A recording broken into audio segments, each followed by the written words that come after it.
जय हिंद दोस्तों। तो आज हम बेसिकली एक महत्वपूर्ण टॉपिक के बारे में बात करने वाले हैं। आज का महत्वपूर्ण टॉपिक ये है कि अगर किसी आदमी का बर्थ या डेथ हो गया, तब हम बर्थ या डेथ सर्टिफिकेट कैसे निकालेंगे, उसके लिए स्टैंडर्ड ऑपरेटिंग प्रोसीजर क्या है या स्टैंडर्ड प्रोसीजर क्या है जिसके ज़रिए जनरल पब्लिक अपना सर्टिफिकेट निकाल सकती है। देखिए, इसमें दो तीन चीज़ें बहुत महत्वपूर्ण है। अगर ये चीज़ें नहीं होगी आपके पास तो आपको बर्थ या डेथ सर्टिफिकेट मिलने के चांसेस ना के बराबर है। तो पहले हमें क्या करना है, आज सुबह ही एक इंसिडेंट हो गया। मेरा एक दूर का दोस्त था, तो उसका मुझे फ़ोन आया कि ब्रो, कि मेरा जो बर्थ सर्टिफिकेट है वो अभी तक मुझे नहीं मिला। आपको भी इस परेशानी का बहुत बार सामना करना पड़ा होगा। तो आपको सिंपल सी बात ये करनी है कि आपको अगर बर्थ सर्टिफिकेट चाहिए तो आपका प्लेस ऑफ बर्थ जो भी है, जिस जुरिस्डिक्शन में आता है, फॉर एग्जांपल अगर आपका जन्म किसी गांव में हुआ है तो आपको वहाँ की ग्राम पंचायत या कुछ नॉर्थ स्टेट में उसको पंचायत भी कहते हैं, वहाँ पर रजिस्ट्रेशन होना मैंडेटरी है। अगर आपका जन्म भारत के किसी भी विलेज में हुआ है तो पहले आपको एक सिंपल सी बात करनी है कि आपको जो अगर घर में बर्थ हो गया होगा तो आपको जो लोकल पंचायत है या ग्राम पंचायत महाराष्ट्र में जिसे कहते हैं, वहाँ पर जाके तुरंत रजिस्ट्रेशन करना है। और वो रजिस्ट्रेशन आपको फॉर्म नंबर 1 पे वो रजिस्ट्रेशन होना बहुत मैंडेटरी है। पहली बात ये हो गई। आपको जैसे ही इंसिडेंट हुआ बर्थ या डेथ का, अगर डेथ का होता है तो जो भी उनके जो रिलेटिव्स हैं वो वहाँ पर जाके अपना रजिस्ट्रेशन करना मैंडेटरी है। अगर आपका रजिस्ट्रेशन ही नहीं है तो आपको बहुत तकलीफें होंगी आगे जाके फ्यूचर में डेथ सर्टिफिकेट या बर्थ सर्टिफिकेट निकालने के लिए। तो पहली सिंपल सी बात है, बर्थ अगर डेथ या दो कौन सा भी इंसिडेंट हो गया तो आपको as a parents, as a relative, as a neighbour आपको जाके रजिस्ट्रेशन मस्ट है। अगर ये पहली बात हो गई। अगर दूसरी बात ये हो गई कि आपने अभी 10 साल हो गए, 15 साल हो गया, 20 साल हो गया, 25 साल हो गया, कितना भी टाइम हो गया और आपको बर्थ सर्टिफिकेट चाहिए ही चाहिए। तो जैसे कि मुझे मुझे आज सुबह एक मेरे दोस्त का फ़ोन आया कि भाई मेरा बर्थ सर्टिफिकेट मुझे कुछ भी करके निकलवाना है। तो पहली बात आपको एक करनी है काम, आपको जो लोकल ग्राम पंचायत है वहाँ पर पहले विजिट करना है। वहाँ पर विजिट होने के बाद आपको वहाँ पर रजिस्ट्रेशन हुआ है नहीं हुआ है चेक करना है। ये केस में इस बारे में बोल रहा हूँ कि अगर ये रजिस्ट्रेशन आपके, सॉरी, आपको जो डिलीवरी हुई आपकी माँ की वो घर पे हुई होगी तभी लोकल ग्राम पंचायत में रजिस्ट्रेशन होगा। वहाँ पर जाके आपको रजिस्ट्रेशन चेक करना है। अगर वहाँ पर आपको रजिस्ट्रेशन की कोई भी रिसिप्ट नहीं मिली, कोई भी डॉक्यूमेंट्स, कोई भी एविडेंस नहीं है फॉर्म नंबर 1 में जो कि बर्थ का रजिस्ट्रेशन होता है, वो रजिस्ट्रेशन नहीं मिला, तो आपको सिंपल सी एक बात करनी है। ये रजिस्ट्रेशन अगर लेट रजिस्ट्रेशन 1 साल के बाद आप कर रहे हो, मतलब आपका जन्म फॉर एग्जांपल 2001 में हुआ है या 1997 में हुआ है, तो आपको सिंपल सी एक बात करनी है, रजिस्ट्रेशन में आपका ग्राम पंचायत लेवल में किसी भी डॉक्यूमेंट में कोई भी एविडेंस नहीं कि आपका बर्थ उस टाइम पे हुआ था। तो आपको सिंपल सी वो पंचायत में जो ग्राम विकास अधिकारी बोलते हैं वहाँ पर जाना है। वहाँ पर विजिट करके उनको नॉन अवेलेबिलिटी सर्टिफिकेट पहले लेना है उनसे।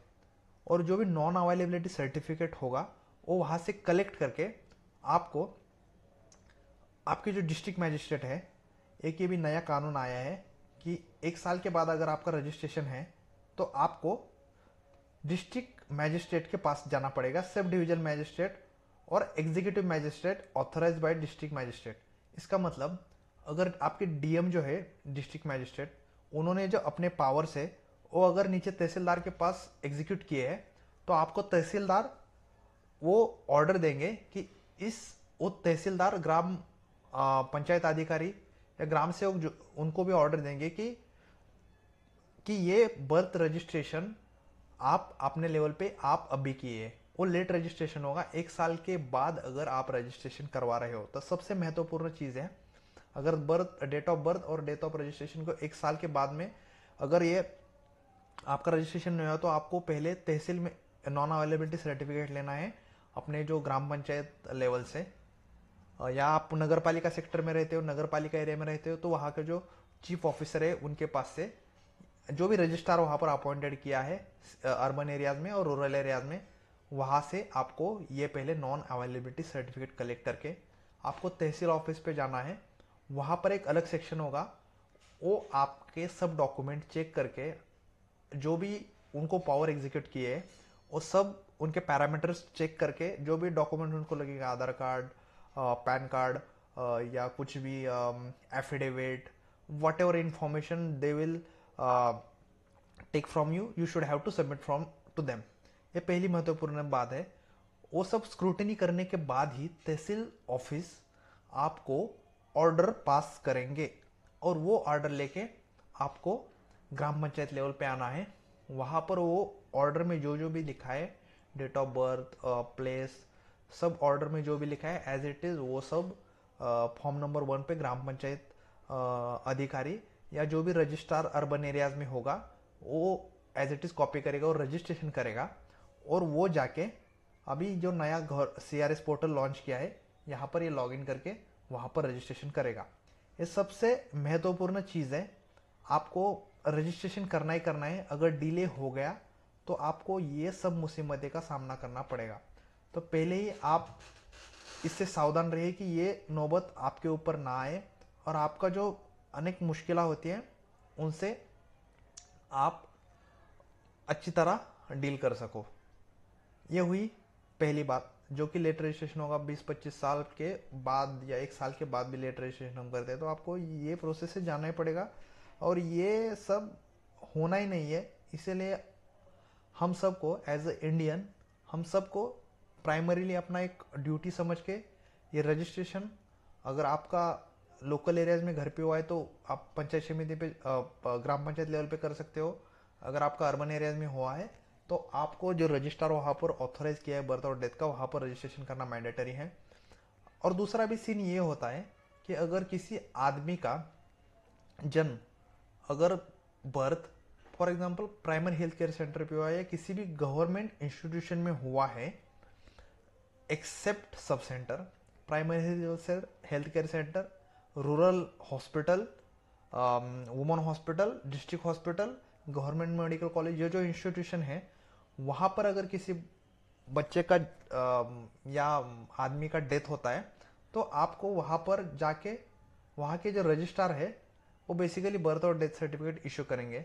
लेकिन अगर आपका जन्म प्राइवेट हॉस्पिटल घर पे हुआ है तो आपको एक रिस्पॉन्सिबिलिटी होती है कि जो भी हॉस्पिटल में जो डॉक्टर है वो अपने लोकल रजिस्ट्रार है बर्थ और डेथ का, उनको इन्फॉर्म करे 30 दिन के 21 दिन के पहले, ताकि आगे जाके और मुसीबतें का सामना करना ना पड़े।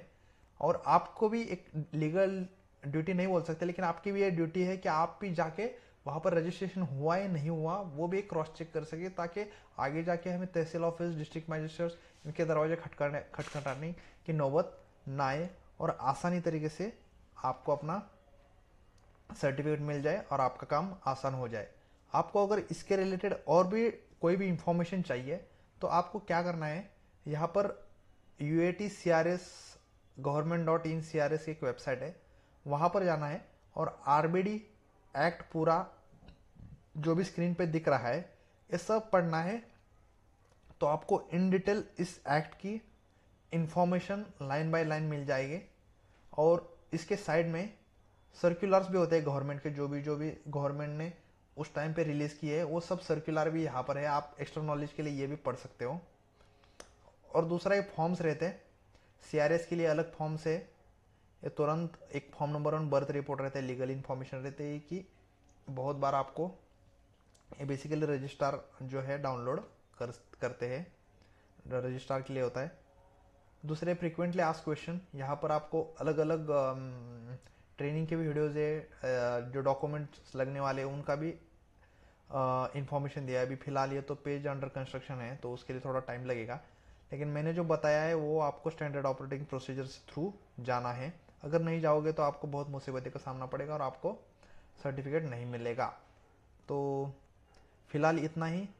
वीडियो देखने के लिए बहुत बहुत धन्यवाद। जय हिंद।